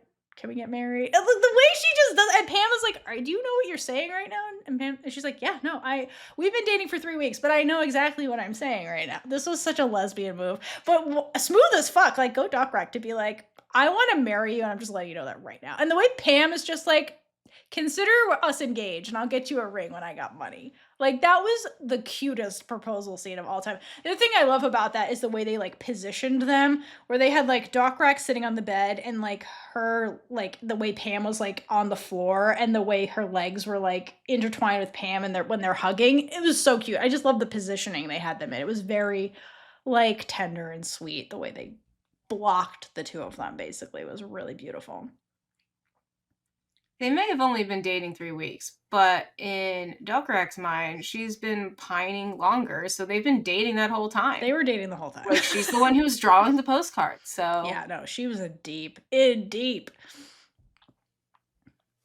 Speaking of their relationship, episode 8, where Kawi accepts Dokrak and Pam's relationship. That was such a good scene, because the three of them, this could have been a blow up. This could have been, we have to have drama scenes kind of scenario. But I love that the three of them have an honest conversation, and all three of them admit they played a role in deceiving each other, including Pam. Like, Pam doesn't 100% come clean in this situation, but she's like, I was also like into Dokrak while dating you. You know what I mean? Like, they were like, we all were at fault here in one way or another. Like, this was messy, but they like talk about it like adults. And I love that Kawi's like, I'm not angry. Like, because again, this is coming off the cusp of watching Pam almost like throw hands with her dad. Like, and so he's like, obviously you care about her. Like, this isn't some fake weird thing. And this is after Mob Boss was like, well, if I had a family member that tried to date my significant other, I would exile them forever. And so Kawi's like, again, that's a crossroads for him. He's like, I could either be mad at my sister and cast her out, or like really reflect on this and work through it. And he chose the other option. And what I love about this too is not only does he like accept their relationship and they talk it through later in the episode when they're talking about it, like, you know, Dokrak's like, well, we're not really telling anybody about our relationship. And he's the one who encourages them. He's like, don't be closeted about it. There's nothing wrong with your love. Like, I want to support you. I'll support you. So I love that he's like, not only do I support this, like, I will out and proud support you because I see how good you guys have it. You know what I mean? Like, he like encourages them to like be public with their relationship. That was huge, you know, coming from him. That's the best part of it, is like, be Yeah. public about it. Like, Because I'll there's nothing support wrong. you. Oh my god. It was really Kawi. sweet. Really sweet. I mean, it also helped that like he did find out before and they didn't know. He had time to process he did have it. time to like process Yeah. everything that was happening and like calculate his words. Again, he is the people pleaser, but like he could calculate, okay, how should I exactly react to this? And he didn't have to worry about them seeing his first reaction. So again, it's just the processing of what's going on. And deep down, I mean, their relationship was not a relationship. So it was surface level stuff. Yeah. Like, she didn't really know him. He didn't know her, you know, but that was really sweet. It was doomed from the start. Yeah. Also because it was started for other reasons on Pam's part. It was a relationship that started in deception, and you can make the same argument that like Pam and Dokrak's relationship was a relationship that started with deception. And so like when they have to come clean, you know, also dealt with it in the same way where like Dokrak's first reaction is just like, wow, poor Pam. I can't believe that with her parents. Like, you know what I mean? She's like, I care about you. You know, it's whatever. It is whatever. But anyway. Okay, other favorite scene that I absolutely love, which is a super fun, cute scene, was in episode 12, after the funeral, where everybody's about to saying goodbye to Pam, basically. And everyone decides to gang up on Dokrak because Dokrak's like, oh, I'm studying. And then, you know, I'll be in university soon. And like, Mom's like, well, Kawi's going back to work soon. And Kawi's like, well, yeah, when I go back to work, I won't be able to help you as much. And then Ma Boss is like, I'll help you, Dokrak. And like, they just start like ragging on her. Everybody is ragging on her. And Dokrak's like, everybody's ganging up on me. It's such a funny scene. Like, in front of her mother, Pam is like, this one's stubborn. You have to like make sure she studies. And like, they're just like ragging on her. And and she's like, God damn it, why am I always the butt of the joke? It's so funny. Because you're the glue for everybody right now, and it's just you're the common denominator. Yeah, and it's all combined. It's cute for a lot of reasons. It's just funny dialogue. And then Bonnie's acting like the sad puppy. But what I really love about the scene, as I love it for what it is, which is it's family bantering. Like, you have like Pam, the girl, you know, the girlfriend / the in-laws are all you know, teasing Dokrak, and then you have Mob Boss who's there, who's like acting like a sibling. You know what I mean? Like, and to have their mother there watch all this go down, it's a very like the kids are all right moment. You know what I mean? Like, the kids are all right. Like, look at them bonding and making fun of my youngest daughter. It was the butt of the joke. It's a very sweet scene, but my favorite part is definitely Nini, Mob Boss, stepping up, being like, I'll help you. That was her. That's when you know she fully accepted her spot in that family. And she was looking forward to the future. And she volunteered, and then she's like, I'm not as nice as Kawi, though, just so you know. I do love that. She keeps it real. It was so funny. And like Dokrak's like, damn, he's not going to be fierce. It was just cute. Like, everything about it was that should have been the yeah. You can't have this cat noises. They're sons. We got cat noises in Pluto, Theora. Did we? We did. For May? I'm pretty sure for May. That would make sense. That makes Mhm. sense. I mean, gotta go back and rewatch Pluto. Oh, well. Oh, no. Okay. Last thing I'll say and what I want do you have any other points before we just end this with Dokrak and Pam? Um, no. Okay. Last point before we wrap this up is Dokrak and Pam have never done anything wrong in their lives. Like, No. never. Mm. Not a goddamn thing. They're No, so because, like, cute. even things that were, like, Were they wrong? they're choices. Like, we've talked about this. It's choices for everything. It's not Choices. wrong. They No. chose one way or the other. No. No.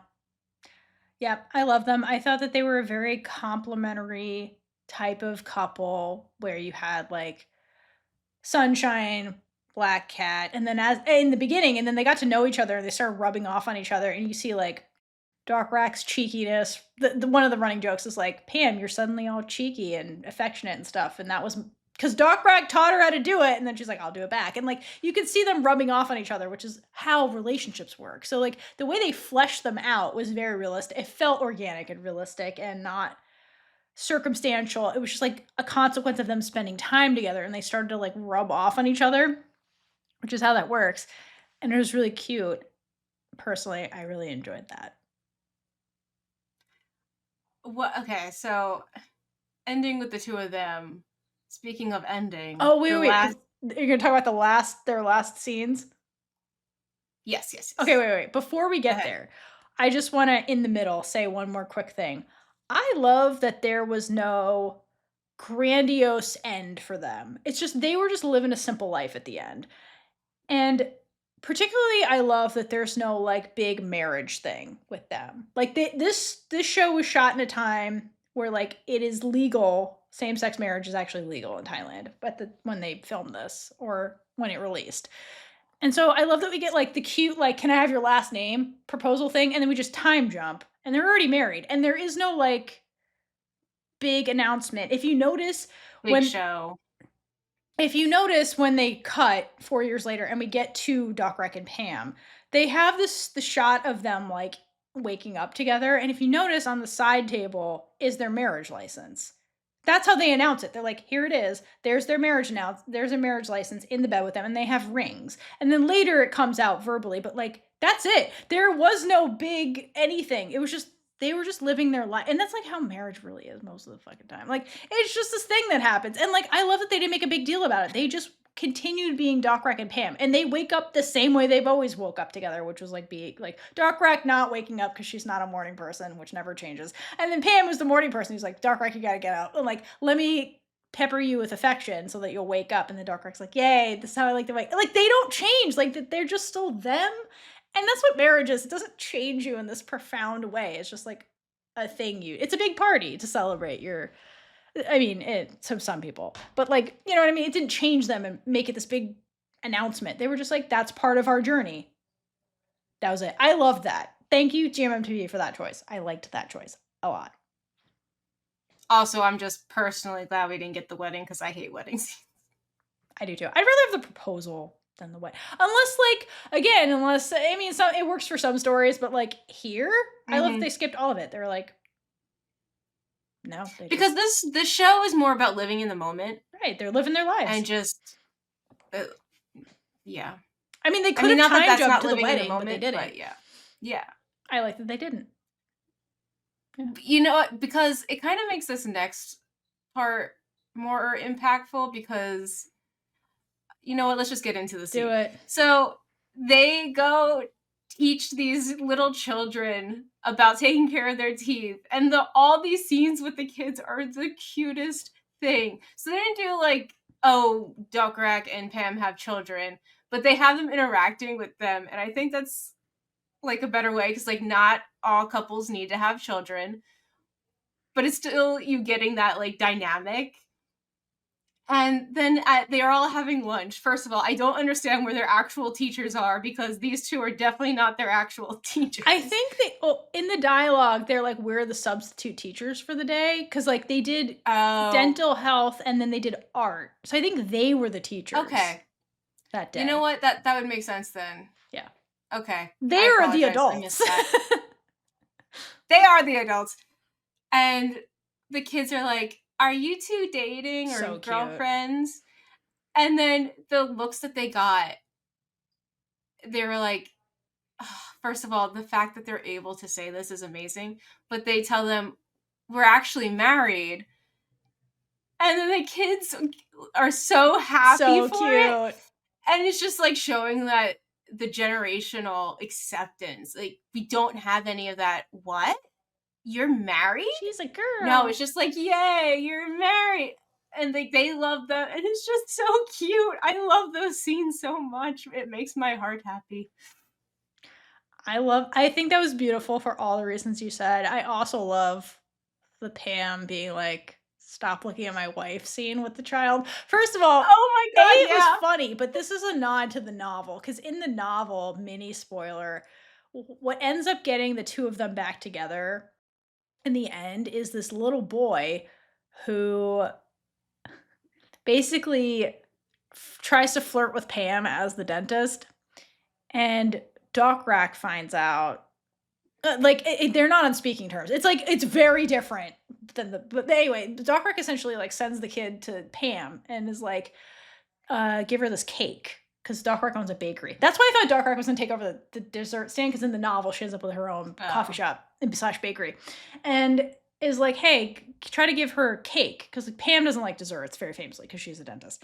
And this kid tries flirting with Pam basically, and long story short, the kid is the catalyst to get them to talk again and like gets them back together. So I like that they did a take on that here, where like this boy is trying to essentially flirt with Dokrak, and Pam's like, "She's mine, mister." It was so dark. I was like, "Damn it, Pam!" Like he's a child, but like it's funny for a lot of reasons, but also like you get a lot of dialogue in the show where people who know Pam are like, "Pam's a sore loser. Pam is super jealous." Like all, and then she's jealous of a She child. doesn't Because care it who was it really is. funny the way she did, like the way Emmy played it too was very playful, so it made it like endearing, not like, "Why are you threatening children?" It was just really fucking funny to have her be like, "She's mine, sir."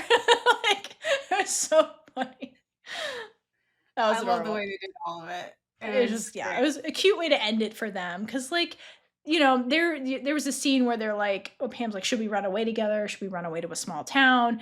And like they ended up getting that like quiet life because that's what they both wanted, and they make their own life together in the house where grandma passed away with the happy memories, and they made their lives what they wanted, and you see just how happy they are just, like, living their life together, and it's just I love that for them. It was a very fitting story for them and just in general to see how you make it work with a relationship when things are difficult and how, it with the drama scenes, that are in a drama, how they can just get their happy ending and what that looked like for them, and this is what it looked like for them, just a quiet little life doing their thing, and so I love the way it ended. It was really sweet, and just, I like, do. Pam brushing her teeth, like, the ending was fantastic. We'll ignore the noodle scene at the end because I feel like that was out of sequence because that noodle scene at the very end That was was, like, Dokrak moving out of her apartment, and that should have happened before the time jump. So, yeah, like, that was I feel like they didn't know where moving to put out it, so they're just like, "The end?" to didn't she move out of that place to go to Pam's house? And No, then they moved from she there? that which was really weird. She didn't in the novel that ends up happening, but in the show, she never got rid of the lease. So I don't That's know when she expensive, got rid of girl. that lease. It might have been before they took Grandma Bua.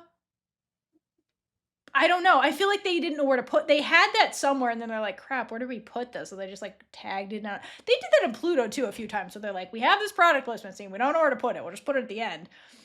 Maybe when it aired differently. I'm not sure on the YouTube if it was different, but like I feel like they were just like, we'll tag it on at the end because we don't know where to put it. But if you ignore that, where it actually ends is like a perfect ending for them because it's just them living their cute little life. It's us. It's just us. Yeah, I do. The ending is great. I also would have accepted and kind of loved. So to preface this, um, you reminded me that Dokrak was saving up to travel the world and use that money for uh, the house that Grandma Bua died in, Yep. and so they could Mhm. live in her hometown. Mhm. I So would have sweet. loved if Pam saved up money and like presented Dokrak with a ticket and they were gonna go travel together. That would have been cute. Because then that would be like, okay, well now we're doing it together. Yeah. We had to take this like sidestep for our family, but now we can go live your dream that's becoming our dream. Or I like that. Or like when they're in the house getting ready, just see a bunch of travel pictures to show that they Yeah, that would have traveled. been That would be a cute faster way to too. do it. But yeah. So that way we could have both of the Mhm. like just showing that she didn't just let go of what she wanted because she wanted to travel But if you listen to and If you listen to Dokrak, she's like, I kind of just, I kind of want to do. I think she was just figuring out who she was. She's just, I want to see the world, or Thailand, or Bangkok, because I don't have a lot of money.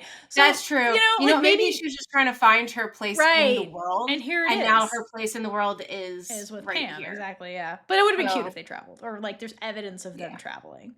That's for fan fiction, guys. We're our fan fiction writers. Anyway, let us know. let us know. All right, shall we wrap this up with listener comments? Well, before we do that, All we have right. to interrupt this video to Woo! bring you some shout outs for our Chaos Crew over on We sure Patreon. do. Our Chaos Crew members on the Big Gay Ride or Die tier and above as a filming are Dana W., Caroline R., A Mix Monzone _ multi, Natalia, You Got This Theora, Danny, Cassie M., Here For It, Jill L., Regina B., and Monet F. Yay! Woo! Great job, Theora. Theora got the hearts. That was the worst. And our featured Big Gay supporter members for this episode are Carrie Ann, Semi, and Saruni. Whoop, whoop, whoop. Thank you so much for your support, Thank and you. thank you to everyone for however you support us. At this point, you know all the ways that you can support us, but the big ones are just come join the Discord, connect with us on social media, connect with each other in the comments, and also just leave a review. That would be helpful too. And let us know what you want us to cover next. Yeah. Or watch or whatever. Like, you guys are our news source by telling us, go watch this. And we're like, okay, we listen. We're little circus monkeys. We will listen and go watch the thing. It may not be immediately because, as you see, we film a lot, but we will go find it. We film hours. We do. Okay, so let's get over to Instagram. So we'll start with NerdLife0789. So we asked everybody, why do you love us, the series? And these are the answers that we received. So NerdLife says, only girl love couple to make it work no matter what. Very different from the book, and they never broke up. Yes. And I like that they explicitly, very much throughout the show, would be like, we're going to get through this together. We're going to get through this together. They said it a bunch of times, like, and stuck with it. So thank you, GMMTV. And yeah, this was not the novel at all. This was an AU fanfiction. We've already kind of described this. And no third act breakup. We don't always need them to break up for drama. There could be other drama. So No. thank you, GMMTV. Yes. Thank you. I loved it. Loved it. Loved it. Camille _RG5 says the storyline, mental health, and Pam and Rock. Yeah. I don't know what subject. They said specifically the mental health and Pam and Rock. Okay. Those subjects that they liked a lot. And I agree. I think they like we said above a bunch of times, they hit the mental health thing in multiple angles, like subtly and then explicitly with like Bob Boss going to therapy and like that kind of stuff. And that was a really good way to handle that by like making psychiatrists out of one of the characters. Like that was smart. And then Pam and Rock were just absolutely adorable, and their relationship evolution was so beautiful. It cannot be stated enough. It's very Heartstoppery. We will compare things to Heartstopper because it's warm and fuzzy and tender and beautiful, and that's what Heartstopper is. This was very Heartstoppery. GMMTV is basically like Thailand's Heartstopper, essentially. Product factory. It's so sweet. All right, then we got Paige Zinneman, who said from Instagram, who says, "Us, the series brought more than just a healthy women loving women relationship. The show explores the complexities of love, identity, social pressures, while delivering a heartfelt and relatable narrative, one that is pure and raw and beautifully crafted by everyone." Yes, 10 out of 10, no notes to that. Everybody deserves an award who worked on this show. Like, oh my God, Yes. cannot be stated enough. Never. No. All right, next is from Idongs. Their intimacy and cute moments are incredibly natural and realistic. I found so much, about myself in their relationship.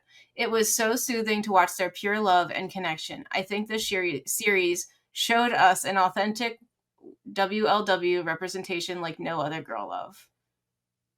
Again, accurate. I love it. Yeah, I like the word soothing because, yeah, it really Mhm. is a soothing television show to watch. That is a really good way to describe it. And I'm glad you found yourself in the material because it really was relatable on a lot of aspects. Like, I related a lot to Pam when she was going through what she went through with the grandmother because I had a loved one pass away with cancer. And it was the same scenario where you just see them deteriorate and there's like nothing you can do. And it just, that whole process, like, is rough. So it was very relatable and like Kawi with the masking and there's a lot in it that was just really well done and just everybody felt human and not like it wasn't Yes. campy, not that it was trying to be, but it didn't feel cartoonish or overly dramatic. It was just very grounded. Caricature of people, Correct. Yeah. like personalities. Yeah. Yeah. It was very grounded. Everybody, even the villain was like human, very grounded. Yeah. All right. Then Rosie Poo, a Rosie Poo, not sure. But thank you for writing. So Rosie Poo says, okay, first of all, actually, this is one of my favorite comments. Shout out to you. You already know this because I commented back. Okay. First of all, their chemistry doesn't, and this is talking about Bonnie and Emmy, their chemistry doesn't chemistry. It's chemistrying in all caps. Yeah. Also, despite the minor false pretense, they fall in love with each other knowing who they are, and they face the challenges together without being dramatic. And Dokrak is not just a green flag. She's a freaking Scandinavian green forest. Very relatable. This read like a Tumblr post to me, and that made me so happy. I love this comment so much. Oh my god. Yeah, their chemistry was Scandinavian green a Scandinavian forest. green forest. She is though, like, oh my god, like Dokrak is like, I guess she's a puppy dog. Puppies can't do anything wrong. Like, they're little green flags. They're a whole fucking forest, like you said. And their chemistry is very good. Like, they like, again, like someone else said in our last episode, like, I hope they get more projects, Emibonnie, because like they have something very special as an acting pair. And that was their first project, so I would love to see how that develops over time because they already got something really good together. So I'm hoping GMMTV, they're just collecting all the good actors like at this point. I hope they give them another show. They did a great job. I agree. They are 1000%. chemistrying. I need to see the chemistrying more. Exactly. What if they were chemists? I'd be okay with that. Yeah. Okay. So next we're gonna go to YouTube, and this is from Dominic Thornburg, aka TRG. Now it's a lot. They have a lot of comments about the show. We're here for it. Let's get to it. All right. Dokrak was the greenest flag ever in any girl love. Yes. She never said or did anything unkind. That pure soul. Puppy She dog. really does. Her love and kindness is what made Pam realize that she didn't have to be alone anymore. Also, the grandmother was supportive of their relationship from the start instead of being hateful like most girl loves. Oh my god. Remember when like they told Grandma? That was so cute. Grandma's like, finally, you have a partner, Pam. I'm so happy for you. Yeah. I died. Oh, Grandma Bua, we love you. I'm also glad they didn't give the dad a redemption arc. Same. He didn't need it. Yes. It felt more realistic that way. Dang. Yes, because people are people. And some people... Thank you. Just keep reading. Just keep reading. You're going to agree with this whole comment. Okay. Some people won't change or change no matter what, and he didn't deserve one anyway. I do feel that they could have done more with the other characters, though. Nacha never got... Nacha never got a new partner. View and Min's characters barely even got started on their relationship. Yes. Kawi never got a partner either, and after what he went through, I feel he deserved a happy ending too. But I also understand that his character might not have been ready to be in a relationship again. And Great yes, point. great point. And I think that's also why, too much to our frustration, why it took Mob Boss and Oat so long to get together. Because I think Mob Boss needed to do so much healing because of her life that like it probably took her a really long time to fully open up to another person, like in that way. So I feel like that's why it took so Also, long. how is she supposed to love someone when she doesn't even know what love is? She doesn't love had to learn herself. that. Yeah, It's gotta start with you there's first. so much work that has to happen. I think there's a lot of work. So that makes sense. But season 2 or a spin-off exploring her character and Oat's character more. Just saying. They all face different traumas in this series and almost all overcame them. It just shows how strong the characters were. My favorite series last year was Pluto. It still is my favorite, but this is a close second for me. Again, and this is a GMMTV fan podcast because they kill it every single fucking time. You really do. They really do. They're just making it better and better, and like those are great. I love it. Girl rolls, baby. All of that. Literally everything. We agree with you. That was great. All right, and last but certainly not least, let's head on over to TikTok. So we have S Desmond 1 Gen X. Thank you for always interacting with us, by the way. We appreciate you. We see you. We see you. We love you. And they say, just a soul healing show. Supportive, trusting girlfriends, and a grandma that was loving. Yeah, soul healing is a good way to describe this show also. Like, it's just that warmth and, like, tenderness from the show. Despite talking about, like, difficult concepts like grief, losing people, like, yeah, soul healing. Because there's just so much support throughout the show that it really does heal, Oh, yeah. Yeah.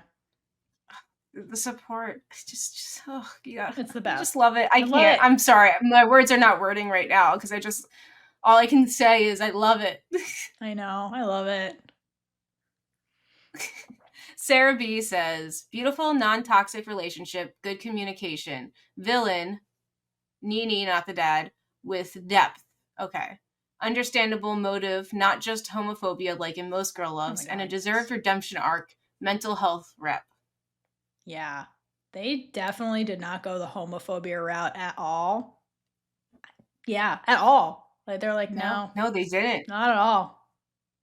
Yeah. Well, I think, did the dad have like a line? I mean, he doesn't really count. No, I don't think he had a line about Dokrak's relationship ever. It was more so just like he made everything about himself.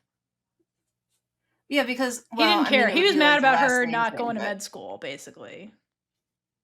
Like, he flipped out about art. He's like, art!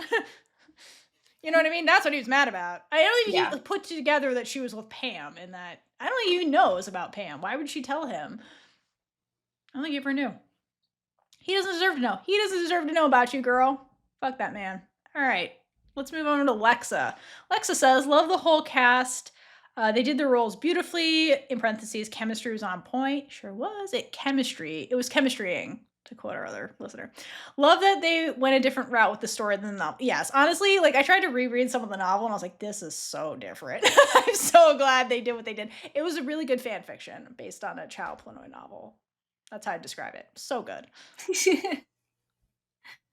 All right. Last comment is from Amris Lunray.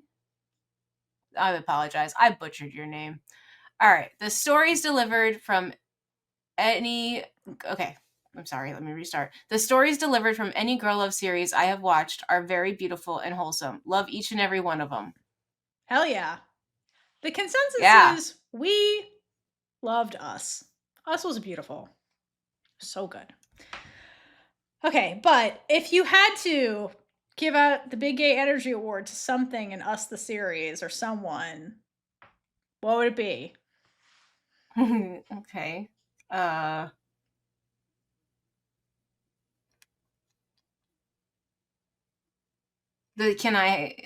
need a last name. You know what? Oh yeah. Oh my God. Yeah. That scene. Can I have your last name? That was amazing. That had so much Big Gay energy coming from Dokrak, who like Oh my God. That was amazing. I'm going to give it to the way Oat ran her bar, which was just shamelessly flirting Oh with yeah. every woman that Oh walked inside that bar. yeah. After I said that, I was like, how did you Oat. forget about Oat? Oat is just big gay Oh, it's just big, energy. the embodiment of big gay energy. But no, that was my other thought, was that scene where Dokrak's like, I don't have a last name. Can I have yours? Yeah. And then Pam took it a step further and is like, I will get you a ring one day. Like damn, girl. Like that whole scene. That was adorable. That had a lot of big gay energy, and I appreciate it. Big gay energy across the board, though. Let us know what you would give the Big Energy Award to. Yeah. All right.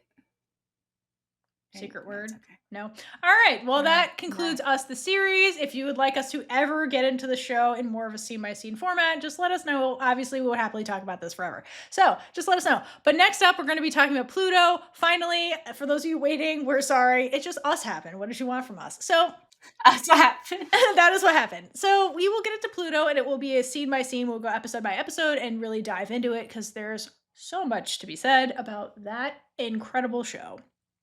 So that's what's coming up next. And until next time, hydrate for lesbian Jesus. And gay it up all over the place. Bye. Bye. And with that, we've been Big Gay Energy.